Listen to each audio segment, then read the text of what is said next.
Podcast Vida Fluida e Leve no Ar. Hoje eu tenho a honra de trazer aqui Jamile Khrushchevsky, um brinde a você. Uma pessoa, assim, que eu digo que surgiu na minha vida, veio através do meu consultório e eu vim vendo Jamile crescer e evoluir do ponto de vista profissional e, assim, eu queria bater esse papo com você. Esse podcast é para você. Esse é o primeiro episódio do Vida Fluida e Leve que eu digo assim, eu fiz para você, para te ouvir, para você dar voz a ele e as pessoas entenderem que elas podem ter um lugar de fala. Então, primeiro diga pra gente quem é a psicóloga Jamile Khrushchevsky, a mulher Jamile Khrushchevsky, que a gente vai conversar sobre essa trajetória. Vamos sim. Primeiro, agradecer pelo convite. Para mim, sempre é uma honra estar nesse lugar de fala, porque eu passei muito tempo da minha vida calada. E hoje eu não perco mais as oportunidades de trazer a minha voz, porque eu sei que a minha história traz cura. Eu sempre falo que eu sou uma adulta curada de uma criança ferida, por conta de tantos pensamentos disfuncionais, tantas situações que eu vivenciei e eu interpretei daquela forma. E eu vivi uma realidade distorcida. Eu vivi uma história por conta de tantos pensamentos, né, crenças limitantes ao meu respeito.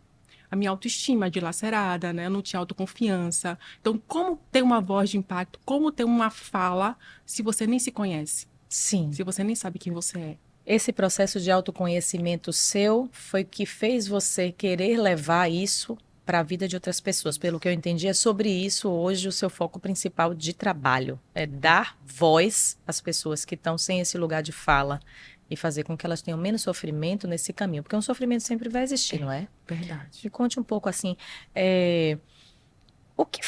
como foi essa virada? Em que momento você percebeu que essa criança ferida precisava se transformar nessa mulher que está tão empoderada hoje mesmo Sim. e trazendo o lugar de... Hoje você é uma mentora, né? Sim, Me sim. fale um pouquinho mais dessa trajetória e até o que é que você está fazendo hoje pelas pessoas. Perfeito. Estou aqui para te É ouvir. muito interessante trazer isso, porque muitas vezes a gente se acomoda naquele lugar onde a gente está. A gente aceita o que não é para aceitar. Eu passei uma boa parte da minha adolescência, da minha infância, na zona de conforto, naquele lugar de isolamento. Eu tinha dificuldade para interagir, eu tinha dificuldade de falar com as pessoas, de olhar nos olhos das pessoas, mas até então eu não tinha conhecimento sobre isso. Eu não sabia que era patológico, que era uma fobia social. Mas chegou um momento que a ansiedade estava lá em cima. Sim. E aquilo já estava repercutindo na minha saúde física também. Eu tive um refluxo, onde eu perdi mais de 10 quilos em uma semana. Nossa. E ali eu comecei a me questionar, o que está acontecendo? E aí, a partir dali que eu comecei a fazer vários estudos e entender que eu sofria porque eu tinha sempre um medo extremo sobre o que as pessoas estavam pensando sobre mim, né? O julgamento do outro. Porque, para mim, ser uma pessoa que não era aprovada era doloroso. Eu quis o tempo todo ser aprovada pelas pessoas. Eu queria o amor das pessoas, porque em um determinado momento eu tive um sentimento de rejeição. Eu não me sentia adequada. Eu não me sentia capaz. E linda desse jeito. Mas acredite que as interpretações que a gente tem, né? Na E também eu cabeça. sofri muito bullying na minha infância por conta da minha pele, Sim. né? Por conta também do meu cabelo. E assim, a gente vai, de alguma forma, acreditando naquilo que as pessoas falam pra gente. Vai virando verdade, né? Vai A gente, virando a porque verdade a gente absoluta. permite que essas coisas Isso, virem verdade na nossa isso, vida, né? isso. E como isso impacta no nosso Nossa. futuro, na nossa vida profissional, nas nossas Isso. relações interpessoais, né? Perfeito. Você falou uma frase aqui de bastidor que eu achei muito interessante, que é que nem sempre o mais inteligente é o mais bem-sucedido, né? Como é isso? Exatamente. Fale um pouquinho mais sobre E isso. assim, na minha faculdade, na escola, eu sempre tirei notas excelentes.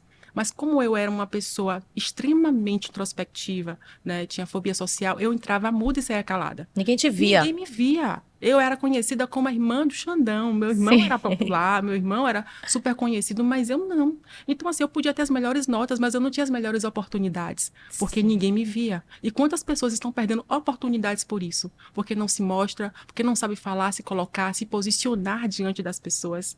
Né? Entendi. Ter essa sociabilidade, saber conversar, ser simpático, ser agradável. Eu não era nada disso. Então, não tinha como ser vista. Entendi. E essas pessoas que você tem a chance de ser mentora ou até psicóloga mesmo, porque são dois trabalhos diferentes, pelo que eu estou entendendo. Isso. Uma é sua mentoria, Isso. que é, como é o nome da primeira que você fez? Identidade e propósito. Identidade e propósito.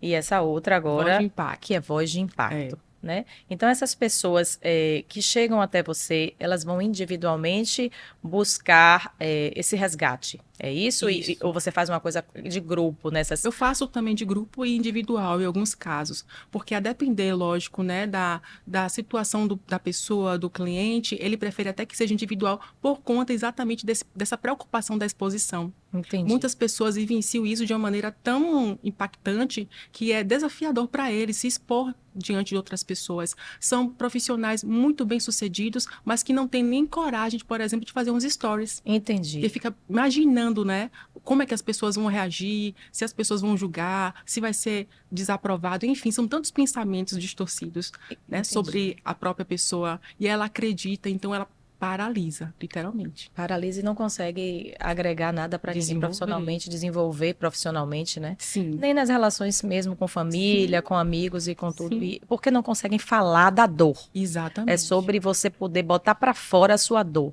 Isso. Porque tem muito aquela coisa de engolir calado, né? Ah, Da gente pegar nossa emoção e botar no chão, porque assim, prefere não comprar a briga, não entrar naquilo ali, engolir aquilo calado. Acho que às vezes até porque acha que se você falar não vai dar resultado, mas pelo que eu estou entendendo aqui, eu acho que a gente tem que sempre ser bom ouvinte, um treinamento que eu faço, ouvir mais e falar menos, mas tem coisa que você precisa botar para fora e deixar o outro, né? Você precisa dizer ao outro sobre você, sobre a sua dor, porque você vai botando aquilo pra dentro, você vai adoecendo. Adoece. E foi o que aconteceu comigo. Eu passei anos calada. Anos sem falar o que eu estava sentindo, a preocupação que eu tinha extrema do olhar do outro, do sentimento de rejeição, de inadequação. Então, em algum momento, eu tive que passar por um processo muito doloroso, porque eu não falei no momento oportuno. E lógico, né? Eu falo muito hoje sobre isso com os pais. Pais, fiquem atentos com os seus filhos, porque eu era uma criança, meus pais não tinham entendimento que aquilo era patológico. E uma criança caladinha não significa que está tudo bem, pelo contrário, precisa ser investigado. Por que ela está tão caladinha? Por que ela não interage? Por que ela se isola? Né? A gente precisa trazer esses questionamentos e, se for o caso, buscar um profissional. Como eu não tive, né, naquele momento, um apoio profissional, pessoas que pudessem olhar para mim de uma maneira diferenciada e dizer assim, olha, vamos procurar aqui, né, um psicólogo. Eu passei muitos anos da minha vida sofrendo calada. Uma escuta capacitada. Você precisava de uma escuta de uma psicóloga, de uma pessoa que tivesse a ferramenta para lhe ajudar, né, a sair daquele lugar. Era a menina calada, comportada, que tirava boas notas, a filha perfeita. Perfeita. Exatamente. Essa é realmente a leitura que muitos pais devem fazer, né? É importante demais esse alerta para pais de adolescentes, porque às vezes a gente costuma dizer que o filho que dá menos trabalho é o que requer mais preocupação mesmo, né? Porque aquele outro lá que está pintando o set, ele está sabendo chamar a atenção dos pais, né? Ele está trazendo a atenção dos pais para ele, né? Esse aí está sendo visto. Está sendo visto, né? E o outro não, ele quer tanto ser amado que ele não quer criar nenhuma disposição, ele não quer dar trabalho, né? Ele quer ser aceito. É exatamente isso. A minha vida toda eu busquei ser aceita. Então, para ser aceita, fica calada, não se opõe, né? Por que você vai contrariar? Por que você vai falar diferente do que o outro está pensando? Fica calada. Já pensou? É sobre isso. E como se empoderar, né? E como? Como é que se empodera? Tá. Me diga aí como é que se empodera. É mudar o padrão de comportamento de pensamento. É entender por que eu preciso ser aceita por todos. Por que eu não posso ser diferente? Entendi. Por que eu tenho que agradar o tempo todo? Seguir aquele mesmo padrão também, né? Exatamente. Entendendo quem você é, as suas qualidades, as suas competências, entendendo que você é única, não precisa, né, estar o tempo todo se comparando e querendo ser como o outro é. Hoje eu vejo, inclusive, nas redes sociais, quantas pessoas estão sofrendo, desenvolvendo transtorno de ansiedade, porque se comparam constantemente. Porque não se sentem boas o suficiente, porque sempre acham que o outro é melhor. E a comparação acaba com a nossa autoestima, com a nossa autoconfiança, né? As pessoas precisam aprender a se aceitar. E eu não me aceitava. Eu não me aceitava, inclusive, como uma criança negra, porque eu sofri tanto bullying que eu não tinha nenhum referencial, né, de uma mulher negra empoderada. Sim. E eu não queria ser. Você não queria? Não, não me achava bonita, não me achava capaz. Sim. Né? Eu tinha várias crenças limitantes, né, disfuncionais ao meu respeito. Então, não tinha voz. Porque eu não queria, inclusive, mostrar para ninguém. Você não queria nem aparecer Não queria como essa aparecer. criança negra. Jamais. Porque não queria aparecer mesmo, porque essa mulher também negra na sua infância não tinha Não esse existia. mesmo lugar de fala que nós, duas negras aqui hoje, Exatamente. poderosíssimas, conversando, lindas, maravilhosas, exuberantes, É sobre inteligentes, e isso. trazendo para esse lugar de fala Perfeito. e para esse poder essas mulheres Perfeito. mesmo, do jeito que nós somos, né? Exato. E, aliás, né, com várias qualidades que Exatamente. a raça nos dá. Mas em que momento foi essa virada de chave de Jamília, assim? Me conte, porque Pois é. eu sei que você tem uma base familiar e Sim. religiosa muito boa. Sim. Eu vejo isso, você emociona quando fala disso mesmo. Sempre eu vejo que você fala muito de Deus, né? Sim, Na sim. sua vida. Então, eu queria saber em que momento foi que veio essa coisa de iluminação. Eu Veio sei. uma coisa que iluminou sua mente, assim, Sim. alguma coisa. Que Sim. disse assim, é agora. Sim. Como E foi? um processo de autoconhecimento, né? Eu lembro que eu Você estava tem fazendo uma psicóloga, você técnica. tem uma terapeuta. Sim, várias, inclusive, né? Várias mentoras Sim, também. que lhe E ajudaram. que me ajudaram muito no meu processo. E eu também, assim, tudo aquilo que eu estudava na minha profissão, eu fazia junto, né? Então eu passava pelo processo. Sim, E teve uma técnica que eu me vi quando criança, e ali a ficha caiu. O sim. quanto que eu tinha maltratado aquela criança, quanto que ela estava ali dilacerada, e quanto que eu precisava acolher aquela criança. E naquele mesmo evento, uma pessoa chegou a mim e falou que Deus tinha um grande propósito na minha vida. Que aquilo, né, que um dia eu passei a minha dor ia se tornar a minha maior força. E eu acreditei, teve um momento de dor que eu vivenciei, eu fui desafiada a Sim. ser palestrante, e na época eu não conseguia, né? Eu não tinha nenhuma habilidade social para isso, não tinha Sim. oratória, mas fui. Só que nessa de eu ir, eu fui selecionada e uma outra pessoa não. E ela ficou sem entender como é que aquela pessoa que não tinha perfil nenhum, né, para ser palestrante, tinha sido selecionada. Já pensou? Só que aquilo acabou comigo, porque ela não aceitou. Ela exteriorizou isso? Ela falou que não entendeu? Porque... Sim, Sim. sim. E aquilo ali foi assim, foi um momento que eu falei, chega, eu não quero mais aceitar viver essa história. Eu não quero mais que as pessoas olhem para mim dessa forma. Esse lugar é meu. Esse lugar é meu. Eu tenho uma promessa. Pronto, depois daquilo ali, eu entendi, comecei a buscar tudo que fosse importante para mudar o meu repertório comportamental, para trabalhar e trazer as habilidades que eu ainda não tinha e desenvolver. Porque eu falo assim que esse lugar, né, habilidades sociais são treináveis. A gente pode mudar essa realidade. Eu não tinha que aceitar aquilo ali.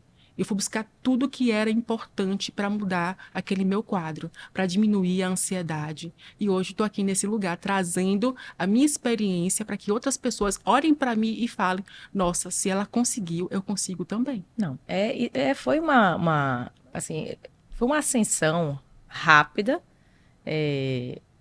linda de se ver mesmo. Eu acompanhei de rede social e fui realmente juntando o que eu conhecia de uma Jamile, que é minha paciente mesmo, Sim.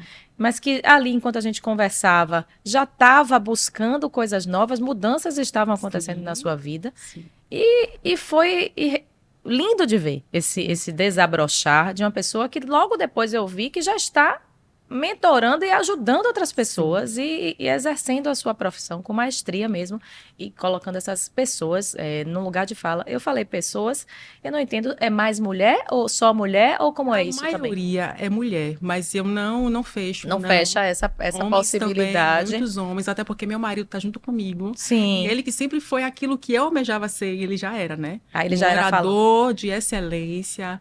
Tanto que muitas vezes a gente tinha choques, porque quando a gente saía para algum lugar, ele era muito comunicador e eu me escondia.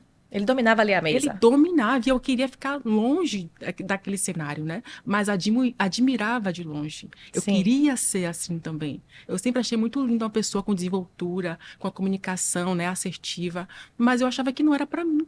Sim. E a gente vai aceitando essas histórias, né? Vai aceitando. Eu fico imaginando quantas pessoas que estão paralisadas agora, doutora Alessandra. Quantas? Vivendo uma história, né, de fracasso porque não se permite nem começar.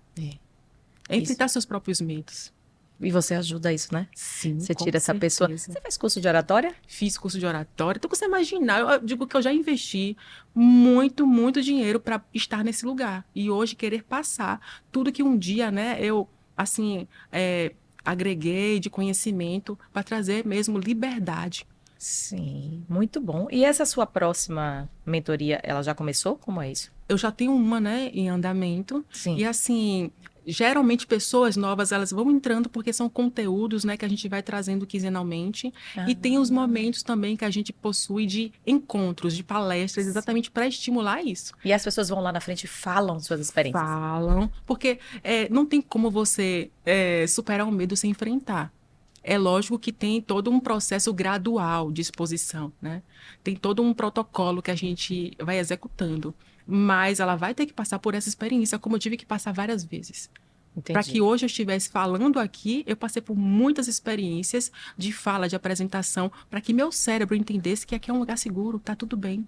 Não é mais aquele risco, né, iminente de que alguma coisa de ruim vai te acontecer. Que você pode falar o que você E eu pensa, posso falar o que eu trazer sua penso, história com e tá tudo bem. tranquilidade, sem ansiedade, né? Porque tudo Preparado. começa aqui, nos nossos pensamentos. Eu acho que no mundo de hoje, a gente, trazendo um pouco para o profissional, não tem como a gente não ter fala, Perfeito, não se comunicar, né? perfeito. Porque eu tive um pouco de dificuldade até no início também de comunicar em rede social e tal, de entender isso, porque quando a gente é profissional da área de saúde, a gente fica assim, no limite entre, né? O pessoal fica julgando, ih, doutora blogueirinha, não sei o quê. Exatamente, vai surgir. A gente esse fica ali comentário. dividido entre isso, mas ao mesmo tempo a gente sabe que a gente é detentor de conhecimento e de saber e que a gente precisa colocar para fora, né? Eu uso muito minha rede social e esse canal aqui, inclusive, em que a gente está falando de coisas além Sim. da minha área, sempre, nunca falo de cirurgia vascular por aqui, para trazer informação de qualidade mesmo para as pessoas, né? Porque eu acho que a rede social nossa, de pessoas sérias e que buscam trazer informação de qualidade, ela precisa existir. Esses profissionais de saúde precisam falar, porque os outros que trazem informação desqualificada, eles falam muito. Falam muito bem, tem um alcance bom, eles estudam neurociência, eles fazem oratória, eles entram na mente das pessoas com informação ruim, porque você que tem tanto lugar de fala com coisa boa não vai falar, Perfeito. né? Então as pessoas precisam aprender, os profissionais que não têm essa força ainda, né?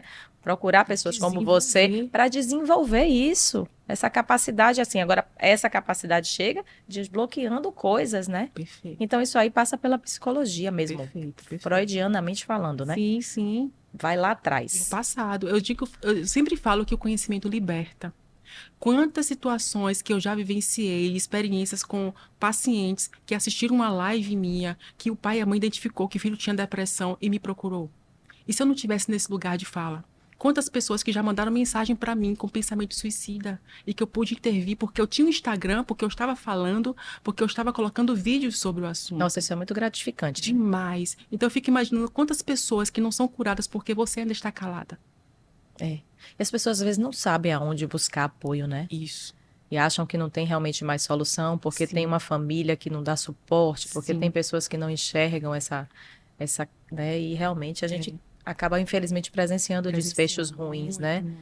Crianças, jovens, adolescentes, e enfim, isso é muito frequente. A gente não pode fechar os olhos para isso, porque suicídio é o desfecho mais temido de uma criança ferida, né? Lá atrás. E tudo começa ali mesmo. A gente vai falando e se arrepiando, mas é verdade, né? Porque começa ali. Infância, doutora, é assim, eu sempre ouço, né, cada cliente, cada paciente, cada mentorado, e eu vejo literalmente as histórias se repetirem, histórias de violência, de abuso, de negligência, de traumas na infância, muitos traumas que vão paralisando e minando, né, a nossa autoestima, porque nessa primeira infância a nossa autoestima está sendo desenvolvida. Então tudo aquilo que a gente ouve de uma autoridade, de um pai, de uma mãe, a gente vai levar com verdade absoluta. A gente tem que tomar tanto cuidado.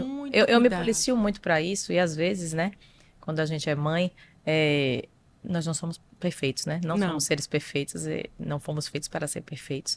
Mas às vezes a gente se pega assim mesmo, julgando, né? Criticando nossos filhos. E quando é filha... Você tem filha mulher? Sim. Também, né? E quando é filha mulher, tem aquela coisa mesmo, a gente não conscientemente tem uma certa rixa, né? Tem uma coisinha que de vez em quando você dá uma alfinetadinha na autoestima da sua filha. E que é muito decorrente, às vezes, das nossas feridas. Das nossas, porque eu tenho uma mãe assim, que foi assim muito pouco. Ela tem um olhar muito crítico, sempre teve uma coisa um pouco assim, um amor incondicional, enfim, uma mãe maravilhosa. Mas a gente começa a relembrar e ver ali uma coisinha ou outra. Puxa a barriga, viu? Puxa essa barriga. É, É só que, aquela coisinha assim que, sim, sabe, vai colocando e vai te deixando um pouco, perfeito. às vezes, desconfortável com você mesmo lá na infância. Então a gente tem que ter muito cuidado Muito com nossos cuidado. filhos, com o que a gente, com a força da palavra de uma E mãe os ciclos e o olhar repetitivos, e né? repetitivos. Porque eu gosto muito de contar da história, né, da minha avó. A minha avó, ela muito cedo perdeu o pai e a mãe. Sim, Então ela não soube o que era amor de pai e mãe. Ela foi criada pela própria irmã aos 11 anos. E teve a minha mãe. E ela não soube passar para minha mãe esse afeto, esse eu te amo, né? sim, Esse falar, trazer assim a emoção. E a minha mãe também não soube, sim, porque foi o que ela transferir. aprendeu, né? Entendi. Minha mãe é uma mulher, meu Deus do céu. Ela ama cuidando, sua mãe. Eu Exatamente. já Ato de percebi. serviço, aquela coisa assim de proteger, É. né? Mas ela tinha uma dificuldade de abraçar, de beijar. E eu, na minha infância, eu interpretei isso como, eu não sou amada. Olha como a gente vai interpretando Vai as situações, distorcendo. vai distorcendo e vai criando aquele ciclo de dor, né? E aquilo, lógico, me paralisou. E eu falei, não, eu não vou mais repetir esse ciclo. A minha filha pode sim viver uma história diferente, né? Mas eu preciso primeiro me curar para que eu não carregue isso e passe para ela, muitas vezes de maneira até inconsciente, né? Jung já fala que aquilo que é inconsciente e ainda não passou para a consciência, aquilo vai regir a sua vida, vai dirigir a sua vida e você vai dizer que é destino. Enquanto você não curar, não tratar, você vai estar repetindo, causando dores e mais dores. Então, os meus pacientes, né, mentorados, eu vejo muito essa história de Do dor, repetir do comportamento. repetir comportamento, né, de viver traumas, não curar esses traumas, porque trauma nada mais é que uma experiência super estressante em que a pessoa não tem capacidade de lidar. Então, aquilo ali vai trazer, sim, danos, comprometimentos no seu comportamento, na sua fala, no seu agir, na maneira como você se enxerga, enxerga os outros e o mundo.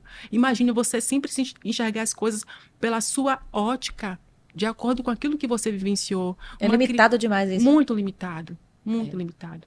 É verdade. Então, se você não parar, né, desse momento de virada, você vai passar a vida toda vivendo aquela história e Fantástico. reproduzindo. Nossa, isso aí realmente é fantástico. Eu estou encantada com o trabalho que você está fazendo e eu vejo essas mulheres na minha frente todos os dias. Sim. Eu tenho um público muito feminino, eu diria que 80% dos meus pacientes é mulher, e muitas trazem isso. E Imagino. quantas têm essa questão dessa construção limitante, né? Eu estava aqui de bastidor conversando sobre isso, sobre uma amiga em comum nossa que não tem vergonha de expor o corpo, que ela não tá nem aí mesmo, tranquila, tem o lipedema dela e bota as pernas para jogo, para fora, Sim. né? E não sei o quê, enfim, toda bem resolvida Bem com resolvida, o próprio corpo, confiante, com com a sua confiante, autoestima, né? com a sua E eu às vezes me autoimagem. pego ao contrário, não tão confiante assim, Sim. apesar de acharem essa mulher, não, eu às vezes não quero mostrar aqui, não quero mostrar ali, quero consertar aqui, quero consertar ali e fico buscando gente, mas se a pessoa, de onde é que vem isso, né? Exatamente. É de lá de de trás lá de mesmo, trás. né? Porque foi a criança que sofreu bullying também na escola, ou que tinha coisa com o cabelo também, Sim. que a gente sempre teve, né? Aquela coisa Sim. do cabelo que não era tão aceito, que não era igual a todo mundo. Eu vejo isso hoje nas fotos, quando eu vou olhando as fotos, né? Eu fui marista, eu vejo as fotos, vejo, gente, eu era diferentinha mesmo. Eu ficava olhando assim. Sim, eu também, eu tive minhas fases. Era aquela, mas assim, aí eu me vejo hoje e vejo algumas pessoas que foram tipo, pô, mas eu tô melhor, viu? Sim, Hoje eu tô. exatamente. Tipo assim, você vai vendo no que você se transformou, né? Em como você podia. Mas aquele processo lá, e isso a gente tem que cuidar dos nossos filhos, dos nossos adolescentes, podia ter sido menos doloroso, Com certeza. né? É isso que eu sempre falo, a prevenção. A gente podia ter sofrido menos isso aí, Muito se a menos. gente tivesse em nossos lares sido mais empoderada pelos nossos pais, Exatamente. talvez, que é quem tá ali dentro, né? Sim, são as nossas referências, né? São as As pessoas que a nossas gente está ali referências. observando. É, E a minha mãe, né, por ter toda essa história, né, de vida da minha avó e tudo mais, ela foi muito, assim, tranquila. Ela não tinha esse lugar de voz, né? sim. Ela era dona de casa, Ela ela cuidava aceitava dos tudo. filhos. Que seu pai dizia. Exatamente. O seu pai Então, teve um poder mais. sim, sim. Então, assim, a gente percebe o quanto que a gente vai olhando e vai aceitando, porque acho que é normal, já que o meu referencial é assim também. Eu me lembro muito, minha infância inteira, minha mãe alisava meu cabelo. Pois é, Quem pediu, né? pois Eu é. era pequena Você entende? não, e depois pra gente se libertar disso é uma Não, confusão, né? é Ele tá aqui, surreal. a gente se São anos e anos e anos vivenciando aquilo, né? Aquela mesma história.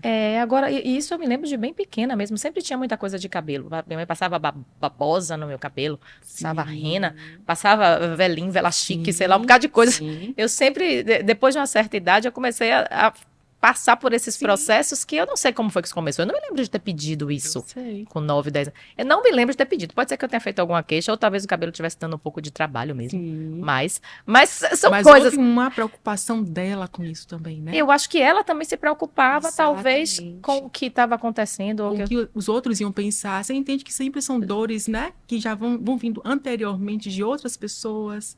E a gente vai aceitando, vai internalizando e vai dando continuidade. É verdade.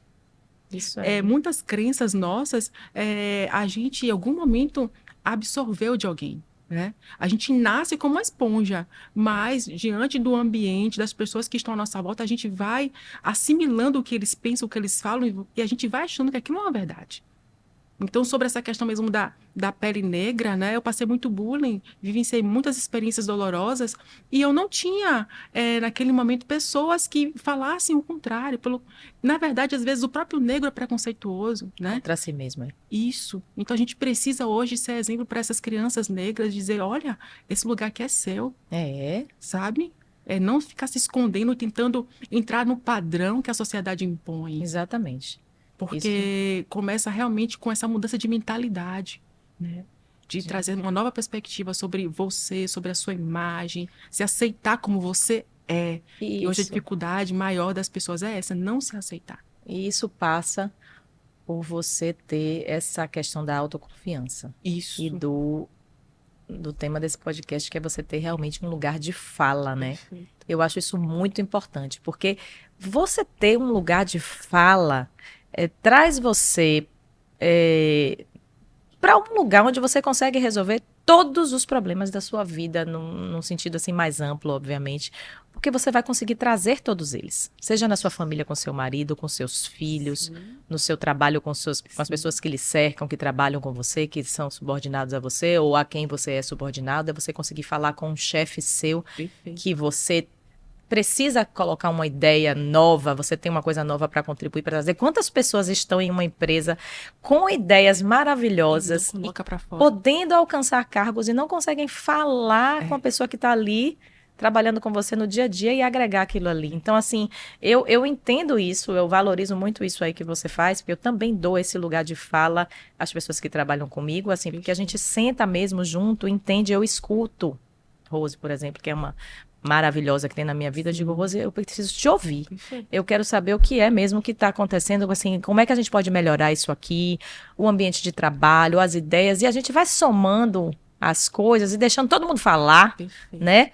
Falar, chorar, expor Precisa. e trazer isso, né, para Eu digo frente. que o maior problema hoje em dia dos relacionamentos é a comunicação. A comunicação. Não há comunicação. Quantos Não casamentos acabam por falta de Quantos? comunicação, né? Porque não tem uma comunicação assertiva, né? É. Muitos falam agressivamente, outros são passivos, e aí quando vão tomar uma atitude já está no limite. Então, assim, começa mesmo nas primeiras relações, filho e pai, né? Pai e filho, de ter uma abertura nessa fala, nessa comunicação. Eu lembro que eu não era de falar, eu não era de dizer o que eu estava sentindo. Eu fico imaginando aquela criancinha assustada, porque a minha vida toda era assustada, com medo das coisas que estavam para acontecer, né? Quantas pessoas estão vivendo à base do medo? Porque o Medo medo e é ansiedade. o medo e a ansiedade. O medo é uma emoção importante, protetora, mas quando ela passa do limiar, ela paralisa, ela adoece. Né? O medo é uma emoção sobre algo que está por vir, né? Por vir agora, imediato. É um medo que pode ser real ou algo imaginário, mas a ansiedade é sobre o futuro. É uma emoção voltada para aquilo que eu estou me preparando lá na frente. Né? Já é uma emoção secundária do medo. Só que hoje em dia as pessoas não estão sabendo lidar com suas emoções. Não. Elas estão vivendo à base do medo. Né? O medo está sendo mais forte. É verdade. E aí eu vejo pessoas que ficam caladas, não falam o que sentem, com medo do que vão pensar, do que vão falar, do medo da falta realmente da autoconfiança Da rejeição. e da rejeição. É. O medo da rejeição é realmente uma coisa que paralisa, né? Paralisa. É. Paralisa. E é isso. Eu acho que se a gente não buscar eu digo que é um caminho de cura, É né? um caminho de cura. Eu acho que você tem que buscar. Muitos chegam nessa consciência sozinhos, mas eu acho que Sim. existem profissionais capacitados que estão aí para Perfeito. ajudar, né? Compreender. E não se pode ter preconceito. Eu preciso de uma ajuda E psicológica, tá você tem tudo que bem. entender. Se você está nesse lugar, você tem que entender que você pode sair dele Perfeito. com ajuda, Perfeito. ajuda capacitada. Isso. A ajuda de uma pessoa que se preparou cientificamente para isso, porque Exato. existem ferramentas, não tem? Muitas Você com ferramentas. certeza lança a mão de ferramentas Sim, para tirar essa pessoa desse lugar, né? Estratégias exatamente. neurocognitivas. Exatamente. Métodos, todo um Você não protocolo. vai lá e só joga uma conversinha. Não. É uma conversa É. embasada com ferramentas de E que neuropsicologia. muitas vezes vai causar incômodo, mas eu digo assim, dói, mas para doer uma vez só, Dói, né? mas passa. Mas passa. E aí Gente, aquilo ali vai trazer cura, né? Eu vejo quantos profissionais, quantas pessoas competentes, inteligentes, mas que estão estagnados, paralisados, que não se colocam nas redes sociais. E hoje eu não vejo, sinceramente, um profissional que não tem uma rede social, que não coloca ali, né, o seu trabalho, porque as pessoas precisam saber que é. trabalho é esse, como é que isso acontece. Mas precisam ver a As carinha pessoas dessa precisam pessoa ver, falando, entendendo. exatamente. E as pessoas se conectam com pessoas, né? Então As eles querem pessoas. te ouvir. As pessoas se conectam com pessoas. Isso é verdade, né? A Você gente precisa precisa estar trazer nesse sua lugar, verdade. né? Com certeza. Gente, um lugar de fala foi o podcast assim mais é o desfecho, é o último episódio que a gente está gravando neste ano, né? Sim. E fantástico. Eu tô sem palavras aqui para Ah, eu dizer como, também. como foi importante ter você aqui, te ouvir. Foi um podcast sobre a trajetória de Jamile Khrushchevsky, Sim. mas também um podcast sobre entender que todo mundo pode ter e precisa ter um lugar de fala, né? Perfeito. Esse lugar existe, essa criança pode ser resgatada, você Sim. pode melhorar as próximas gerações e empoderar e dar voz a essas pessoas, porque assim a gente vai transformando o mundo e melhorando, Com né? certeza. Todo mundo, né? Perfeito. Mili, muito obrigada. Eu queria que você finalizasse com uma mensagem para Eu essas que pessoas. agradeço muito pelo convite, por ter essa oportunidade realmente de trazer a minha história e trazer despertamento, né? O despertar. É o incômodo que traz a mudança, porque em um momento eu tive esse incômodo e eu busquei ajuda. Quantas pessoas hoje, eu acredito que através desse momento vão se despertar para isso também. Sim. E assim, eu falo que um adulto curado é uma criança curada. O seu filho não precisa passar pela história que um dia você passou. E o que eu gosto sempre de trazer é, né, que quanto mais eu me conheço, mais eu me curo e mais eu trago novos resultados, não só para mim, mas para todas as pessoas que estão à minha volta. Então é sobre isso. Maravilhoso. Esse vai ser esse mês, ele vai sair para poder a gente virar o ano com essa mensagem. Amém. Vamos sim. Amém. Um Um beijo. beijo. Obrigada. Eu que agradeço.